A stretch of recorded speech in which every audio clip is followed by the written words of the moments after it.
आगम में कहा गया है।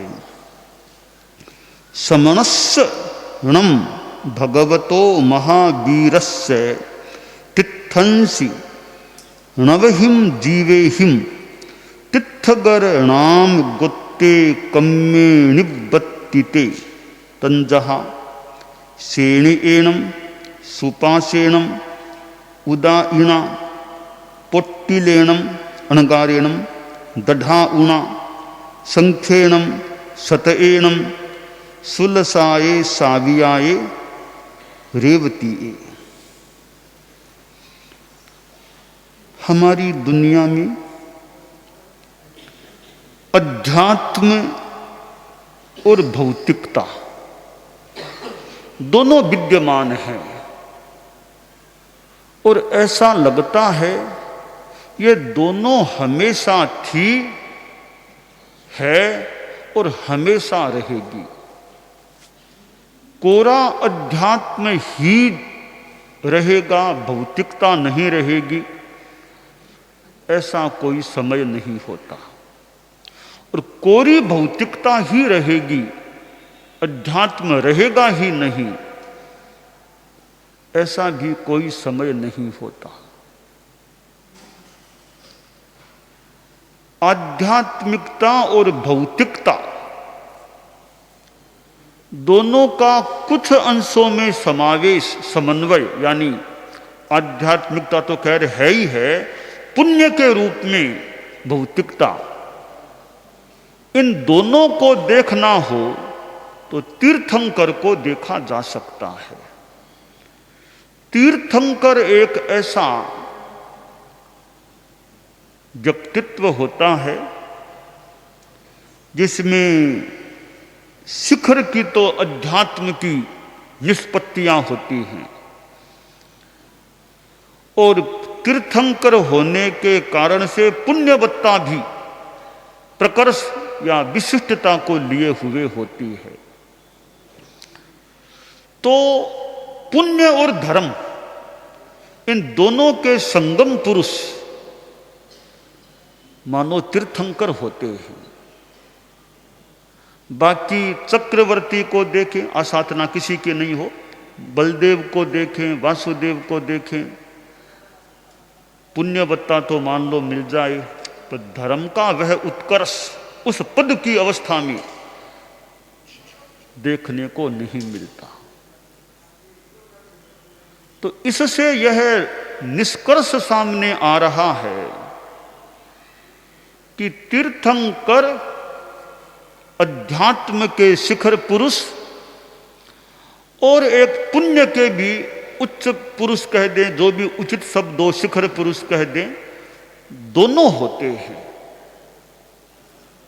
कोई कोई तीर्थंकर तो अपने जीवन काल में चक्रवर्ती भी बन जाते हैं, फिर तीर्थंकर भी बन जाते हैं। जीवन काल में दोनों बड़े बड़े पदों के पुण्य मानो भोगते हैं, परंतु चक्रवर्ती हैं उस समय तीर्थंकर नहीं हैं।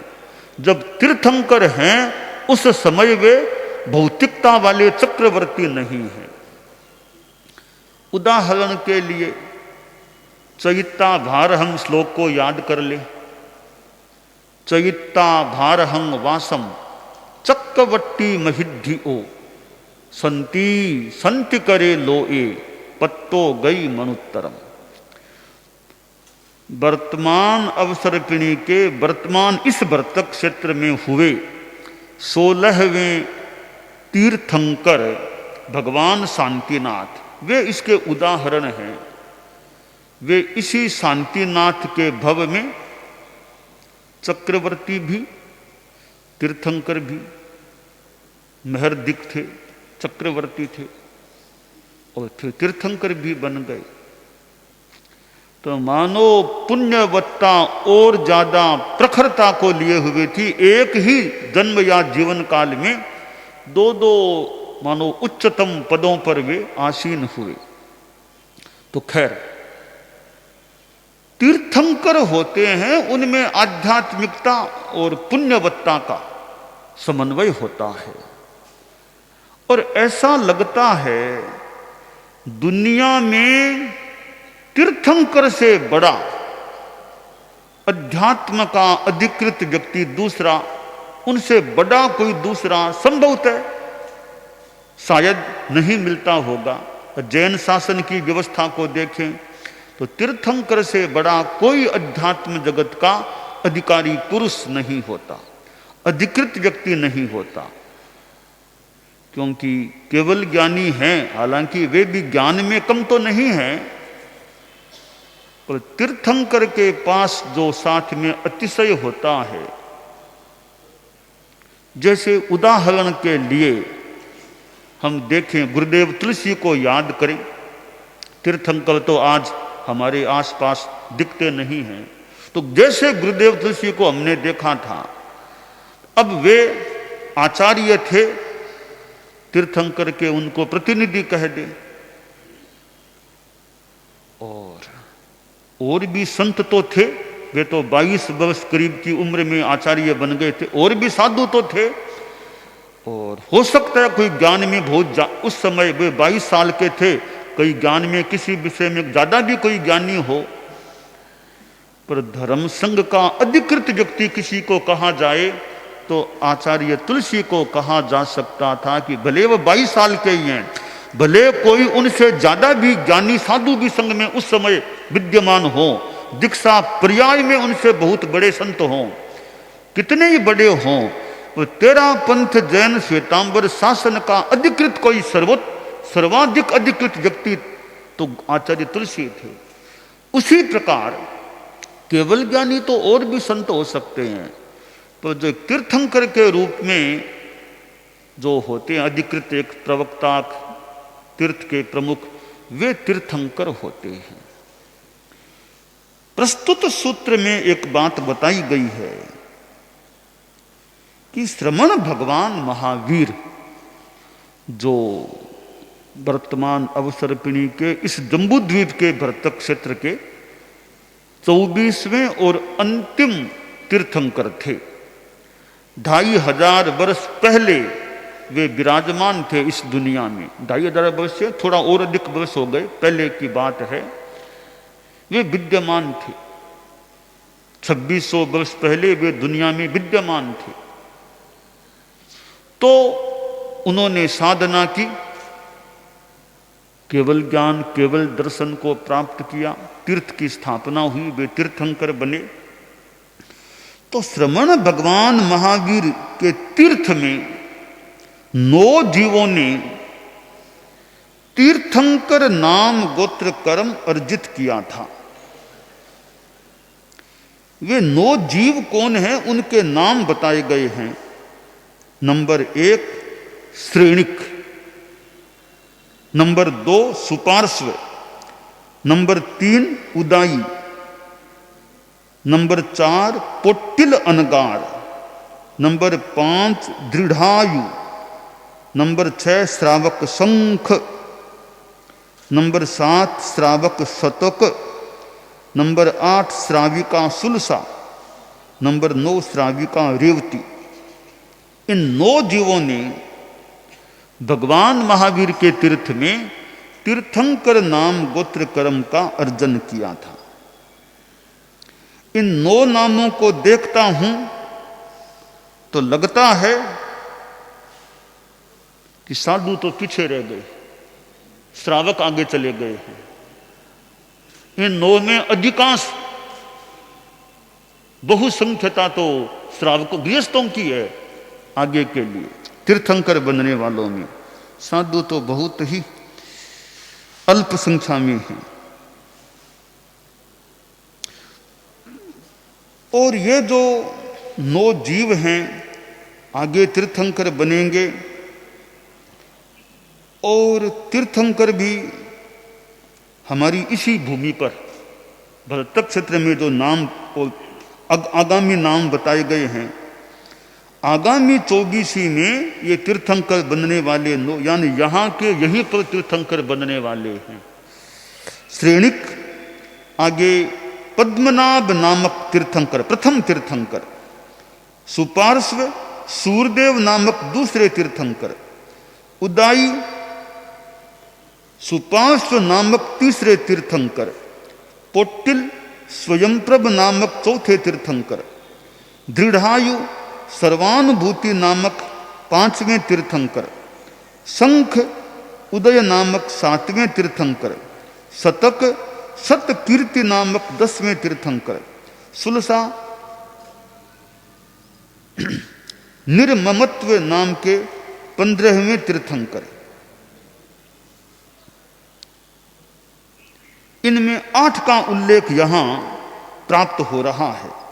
ये 8 के 8 ही इसी हमारे वर्तक क्षेत्र में आगामी इस उत्सर्पिणी काल में, आगामी 24वीं में इनको तीर्थकरत्व प्राप्त होने वाला है, ऐसा ज्ञात हो रहा है।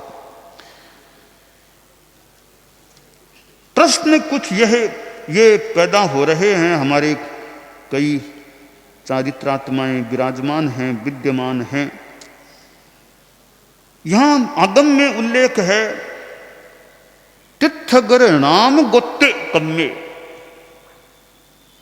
तो हमारे कोई संतों में उत्तर दे सके तीर्थंकर नाम गोत्र है या नाम भी है और गोत्र भी है, या नाम कर्म की प्रकृति है या गोत्र कर्म की है या दोनों की है, या क्या बात है। नाम गोत्ते पाठ आया है, नाम गोत्र कर्म।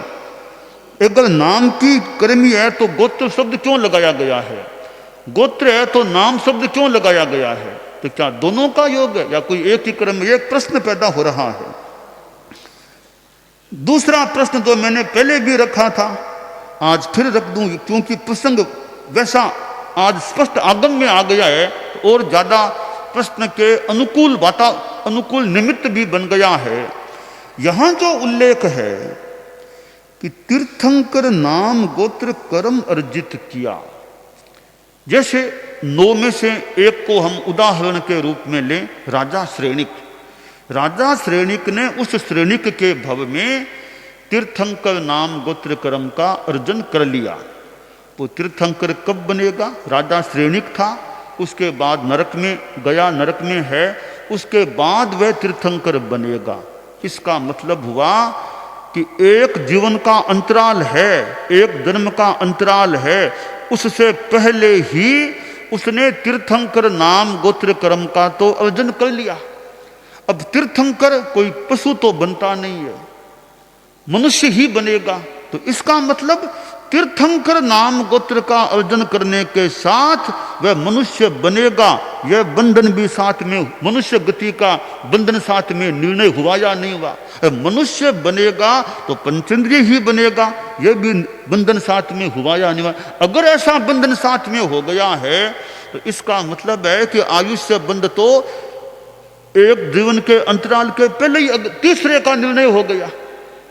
राजा श्रेणी का निर्णय हो गया कि वो पद्मनाभ जो भी नाम से तीर्थंकर बनेगा, मनुष्य भी फिर बनेगा, पंचेंद्रिय होगा, तो उसका आयुष्य का बंधन नरक गति में अब होगा या पहले ही हो चुका? नरक में तो अभी बहुत देरी है बंधन होने की, तो क्या पहले ही बंधन हो चुका है क्या मनुष्य गति का, पंचेंद्रिय जाति का? यह एक प्रश्न पैदा होता है।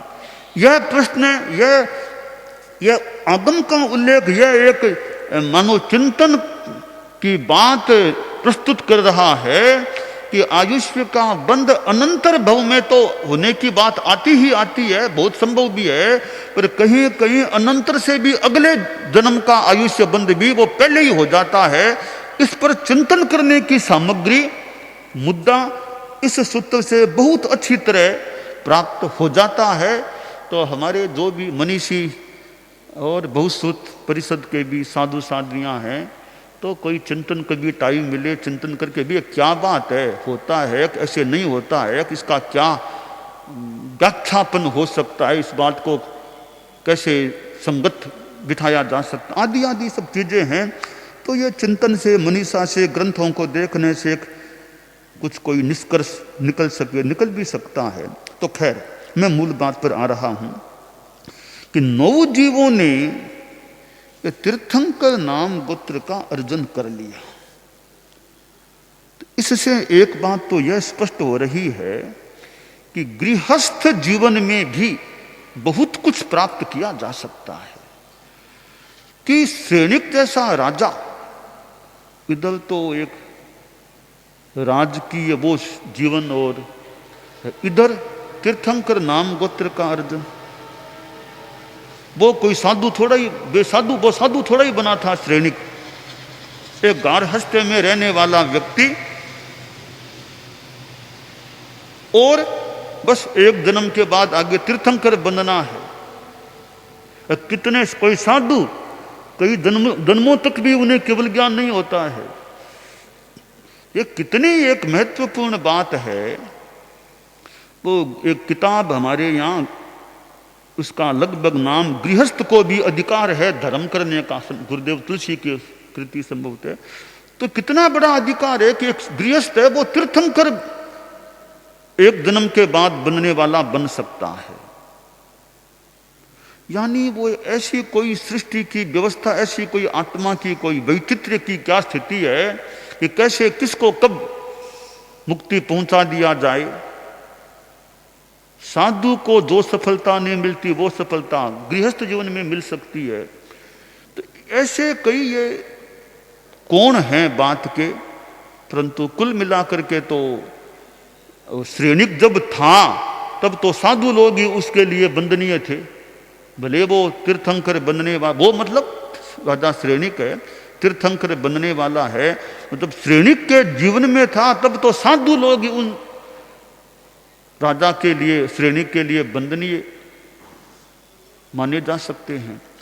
तो एक तो इस सूत्र का निष्कर्ष यह है कि गृहस्थ जीवन, गृहस्थ भी कितना आगे बढ़ सकता है। अब गृहस्थ है, एक साधु है, ये एक जीवन की बात है। आत्मा की पिछले जन्मों में क्या क्या स्थितियां बनी है, आत्मा ने कहां कहां क्या क्या किया है, वो बहुत बड़ा एक संसार हो सकता है। किसकी आत्मा किस स्थिति में पहुंच चुकी है, पता नहीं पहले कहां कहां क्या क्या साधना की हुई हो सकती है। तो ये श्रावक पुरुष ही नहीं, श्राविकाएं भी तीर्थंकर नाम गोत्र बन का अर्जन करने वाली हुई हैं। राजा श्रेणिक की बात को हम देखें, एक और तो सायिक सम्यक्त्व वाला, आगामी हमारा पहला तीर्थंकर बनने वाला, भगवान महावीर की मानो लगभग या कुछ अंशों में डिटो कॉपी, भगवान महावीर की डिटो कॉपी, उतना ही करीब आयुष्य वही क्रम, ऐसा व्यक्तित्व, महान दुनिया का महान व्यक्तित्व, अध्यात्म जगत का महान व्यक्तित्व, महत्तम व्यक्तित्व कह दें। तो आज वर्तमान में तो वह राजा श्रेणिक पहली नरक में विद्यमान है। एक और कितनी पुण्यवतार, कितनी धर्म की ऊंची स्थिति, तो आज कहां वह जीव नरक में बैठा है। इससे यह निष्कर्ष निकलता है कि कितनी निष्पक्षता है, कितनी निष्पक्षता है कर्मवाद में, कि तीर्थंकर बनने वाला है उसको भी छूट नहीं है कि इसको तो नरक में नहीं भेजेंगे, कोई छूट नहीं है। भले आगामी तीर्थंकर है, पर वर्तमान में तो नरक में सजा भोगनी पड़ेगी। जैसे न्यायालय होता है, न्यायालय, अब न्यायालय में मान लो कोई पद पर, बड़े पद का भी कोई आदमी है, तो न्यायालय में पेश होना पड़ेगा। भले पद पर हो तो आप बाहर भले पद पर होंगे, अपने यहाँ न्यायालय में तो उसकी भी पूछताछ, जो भी फिर फैसला हो सकता है। वहाँ यह थोड़ी देखना कि यह किस पद पर आदमी है, संत वेश में है, किस वेश में रहा है, कि न्यायालय में तो पूछताछ होगी। तो कर्मवाद में भी कि बाद में कितने ही महान बनने वाले होंगे, पाप किया है तो सजा तो भोगनी पड़ेगी। इसलिए यह कर्मवाद जितना निष्पक्ष न्यायालय है, कर्मवाद को नितांत निष्पक्ष न्यायालय संभवतः माना जा सकता है कि यहां कोई सुनवाई नहीं, मतलब कोई दया नहीं, कुछ नहीं कि इतना बड़ा आदमी बस कर्म किया है तो फल भोगना पड़ेगा। तो कोई निष्पक्षता का, कोई परम कोटि का उदाहरण देना हो तो कर्मवाद को दिया जा सकता है कि दुनिया में निष्पक्ष कौन है, कि कर्म से बड़ा कोई निष्पक्ष दुनिया में है या नहीं। वो तो फिर भी कोई पक्षपात मान लो कर ले, कोई फैसला देने वाला कहीं कोई यत्किंचित मान लो कर ले, तो कर्मवाद में ऐसा भी फल सबको भोगना पड़ेगा। तो राजा श्रेणिक आज नरक में है, हजारों वर्ष अभी नरक में बिताने हैं, बाद में मनुष्य बनकर के तीर्थंकर बनने वाले हैं, मोक्ष में जाने वाले हैं। राजा श्रेणिक ने हिंसा का काम भी तो किया था। वो हरिणी की शिकार की, बाण छोड़ा, हरिणी गर्भस्थ शिशु को बींद कर बाण भूमि में रुक गया, शिकार करने वाला। तो ठीक है, जहां हिंसा है, निष्ठुरता है, तो कर्म का फल भोगना है। तो आज वो श्रेणिक आज नरक में विद्यमान है। मगध देश का अधिपति, यह पहला हमारा परम पूजनीय, परम कदे कुछ तीर्थंकर बाद में बनने वाले हैं। पर आज तो बंदनीय आसात्मा नहीं, आज तो बंदनीय हमारी मान्यता में नहीं हो सकता, आगामी में है तीर्थ अवसर पिणी में तीर्थंकर। आज की घड़ी में कोई के बंधन करो, तो हमारी परंपरा में आज की घड़ी में उन राजा श्रेणी को हम बंधन कौन, ठीक है ना, आज की घड़ी में बंधनीय नहीं। हाँ, जब भी हो जाएंगे तीर्थंकर तब वे बंधनीय हमारे हो जाएंगे। तो नाम जुना जिन जीवा, ठवन जुना हुंती परिमाओ, दब्ब जुना जिन जीवा, भाव जुना समव शरणत्था। नाम किसी का जिन हो जाए, आज भी कोई नाम जिन है, नाम मात्र से कोई वो बंधनीय जिन नहीं है। तो ठवना है, ठवना को भी हमारी मान्यता में स्थापना निक्षेप है, तेरा पंथ की मान्यता। तो वो स्थापना में तीर्थंकर है, मूर्ति है, कुछ है, पर वो भावतः वो बंधनीय नहीं है हमारी मान्यता में। दब्ब जना जिन जीवा, तीर्थंकर का जन्म हो गया है, पैदा हो गया है, वो उसी जीवन में तीर्थंकर बनने वाले हैं। अभी तक दीक्षा भी नहीं ली है तो भी वे बंधनीय अवस्था में नहीं। तो बंधनीय कौन? भाव जिणा समव शरणत्था, समव शरण में विराजमान तीर्थंकर बन गए हैं। अब वे जिनेश्वर के रूप में बंधनीय बन जाते हैं। तो चार निक्षेपों को मानो एक श्लोक में समझा दिया गया है। नाम जिणा जिण जीवा, ठवन जिणा हुंति परिमाओ, दब्ब जिणा जिण जीवा, भाव जिणा समव शरणत्था। तो तीर्थंकरों की बात आ रही है। जो सुपार्श्व है, यानी जो दूसरा जीव तीर्थंकर नाम गोत्र का बंधन करने, सुपार्श्व ये भगवान महावीर के संसार पक्ष के चाचा सुपार्श्व थे, इन्होंने भी तीर्थंकर नाम का बंध किया है। और उदाई यह कोणिक का पुत्र था, इसने भी बंधन किया तीर्थंकर नाम गोत्र का। और एक पोट्टिल अनगार ने भी, एक दृढ़ायु ने भी किया है। शंख और शतक ये दोनों श्रावक, श्रावस्ती नगरी के श्रावक थे, इन्होंने भी वो प्राप्त कर लिया है तीर्थंकर नाम गोत्र का बंधन। और सुलसा श्राविका तीर्थंकर नाम गोत्र का बंधन करने वाली, देव सभा में प्रशंसा भी हो गई सुलसा की। और कोई बड़ी अच्छी सम्यक्त्व वाली श्राविका है, प्रशंसा हो गई। किसी देव के मन में आ गया, देखूं कितनी क्या स्थिति है सुलसा की, परीक्षा तो करूं। कोई साधु का रूप वेश धारण कर लिया, सुलसा के वहां पहुंच गया। सुलसा ने साधु को देखा, साधु के रूप को देखा। साधु ने कहा भी कि लक्षपाक तेल चाहिए मुझे, वैद्य ने बताया है कि लक्षपाक तेल का सेवन करो, तुम्हारे घर में हो तो बैराओ। सुलसा बड़ी खुश हुई, आज संत आए मेरे घर से, दान का मुझे मौका मिल रहा है जो भी। तो वो तेल का पात्र उतारने लगी, तो देव माया थी, तो गिर गया, टूट गया। दूसरा उतारा, तीसरा उतारा, टूटते गए। फिर भी सुलसा के मन में कोई खेद नहीं कि क्या बार बार महाराज क्या मांग रहे हैं, बार बार टूट रहे हैं पत्र, कोई खेद वाली बात नहीं। साधु रूप वाले देव ने देखा भी कितनी समत्व की साधना है। और बात आती है कि भी वो देव ने कहा तुम 32 गुटिकाएं देता हूं, 32 गोलियां गुटिकाएं देता हूं, एक गुटिका के सेवन से एक पुत्र की प्राप्ति हो सकती है। तो कहते हैं सुलसा ने 32 गुटिकाओं का सेवन किया, 32 बेटे 32 पुत्र पेट में हो गए। तकलीफ होगी 32 पेट। बाद में देव को याद किया, फिर वेदना को सब ठीक हो गया। खैर, यानी मूल बात है सम्यक्त्व की बात। तो यो सुलसा ने भी वो इधर रेवती श्राविका भगवान महावीर के स्वास्थ्य लाभ में सहयोग देने वाली, बिजोरा पाक का दान सिंह गणकार को वो बात आती है कि भगवान महावीर के स्वास्थ्य लाभ में सहयोग मिल गया, दे दिया रेवती श्राविका का। वो रेवती श्राविका वह भी तीर्थंकर बनने वाली। तो ये भगवान महावीर के तीर्थ में 9 जीवों ने तीर्थंकर नाम गोत्र कर्म का अर्जन किया है। यह इस सूत्र में बात बताई गई है। दानान शिठम अभयपयाणम